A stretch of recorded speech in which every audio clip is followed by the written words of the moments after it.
let's talk about the future price of XRP. I want to run some numbers with you and also talk to you about the Ripple and SEC case, guys. We just got some comments out of the SEC. I want to get on your radar. A lot to put out in this quick video. I think you're going to love it. All I ask is if you do like talking about XRP, type an X in the comment section, click that like button. Let's get into it. Now, never thought I would talk about the Ripple and SEC case again, but here we have it. Hester Pierce, the commissioner over at the SEC, Paul Atkins, the chairman, who of course took Gary Gensler's place, and Chief Legal Officer Stuart Alderati of Ripple just made some comments I want to talk to you about and give you my own opinion and comment on this as well. Now, Hester Pierce wrote, last week the SEC case against Ripple was finally laid to rest. A welcome development for many reasons, including that minds that once occupied with occupied with litigation now can concentrate on creating clear regulatory framework for crypto. That's a win. Paul Atkins writes on top of this, chairman of the SEC, right? Commissioner Pierce is right. With this chapter closed, we now have an opportunity to shift our energy from the courtroom to the policy drafting table. Our focus should be on building a clear regulatory framework that fosters innovation while protecting investors. Lastly, Stuart Alderati, Chief Legal Officer of Ripple, writes, thank you for your leadership in moving America towards clear rules of the road, Chair Atkins. It's a done deal. A lot of fun, a lot of misinformation out there about needing Judge Torres. No, case is completely over officially. This solidifies the fact as well. A lot of people out there were waiting to hear what the SEC was going to say. This is from the horse's mouth. Chairman Paul Atkins literally saying now they can foster innovation here in the States, move forward. It's clear what direction they're going, and it's also clear the relationship they have with Ripple now. Isn't that a beautiful thing? Now let's talk about the future value of XRP and what I want to get into in this video. And this will really be part 1 of 2.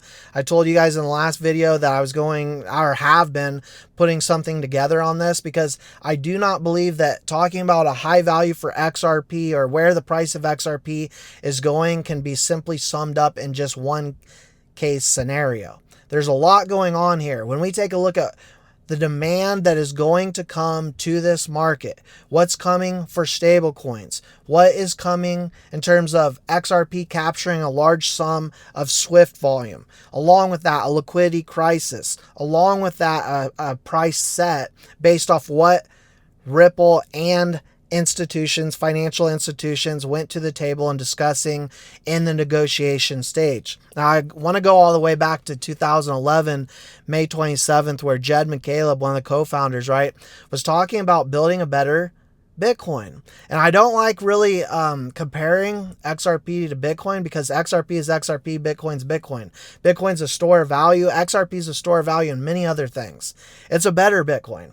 But he wrote, so I've been thinking, I'm not going to read through the whole thing, but this is a forum from 2011 where Jed wrote, so I've been thinking Bitcoin mining seems like such an unfortunate side effect of the system since it's so wasteful.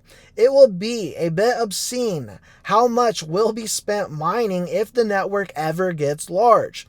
It would be cool to come up with a Bitcoin that doesn't need miners. The rest is history. Again, couple other paragraphs he wrote on this. Essentially, that's what they did. They built a better Bitcoin called XRP that's faster, more efficient, scalable, right? And when we take a look at what is coming for XRP, we know what David Schwartz has said is it can't be dirt cheap, for one.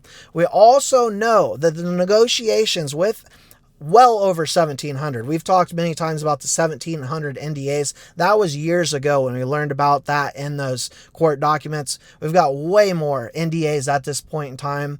You know, numerous NDAs have come to Ripple since then.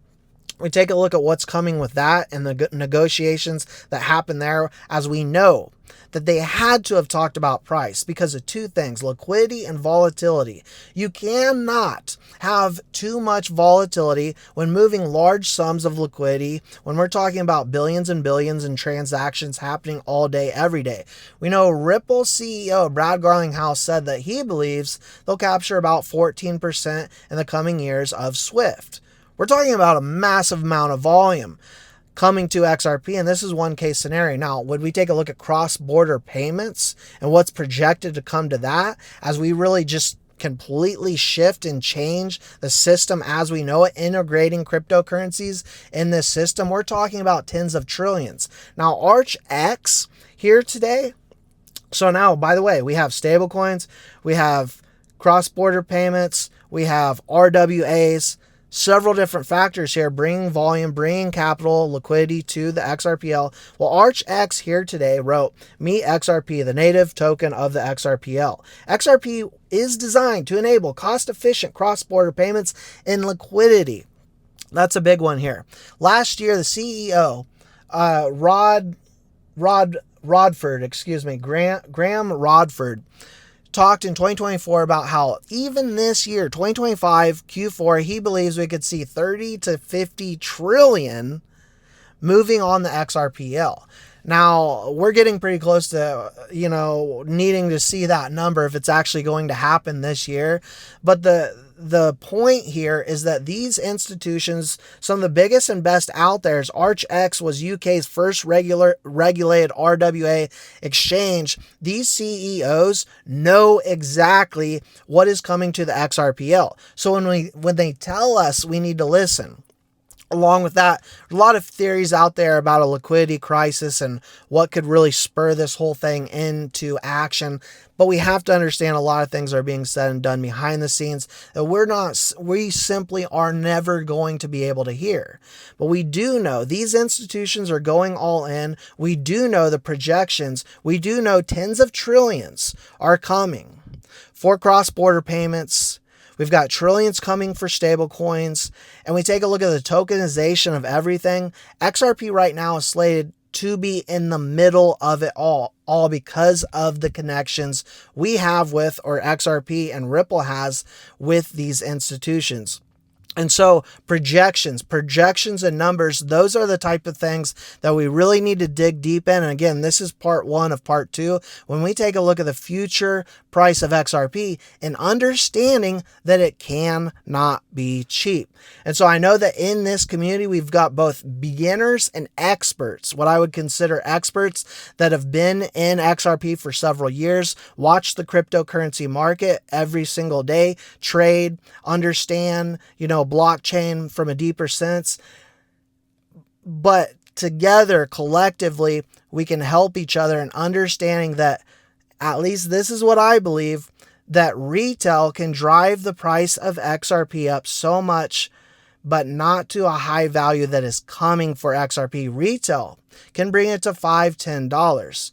But those out there telling you at top of the cycle is $20 to $30, and then that's it, and we're going back to $5 as we start to see regulations completely solidified here in the US where I'm located, as well as globally, I think is very, very naive. And so that's my message here today. And talking about, as this is part one of two, about where the price of XRP is going, not telling you what to do with your hard-earned money. If you plan to take profits at $20, $30, more to you.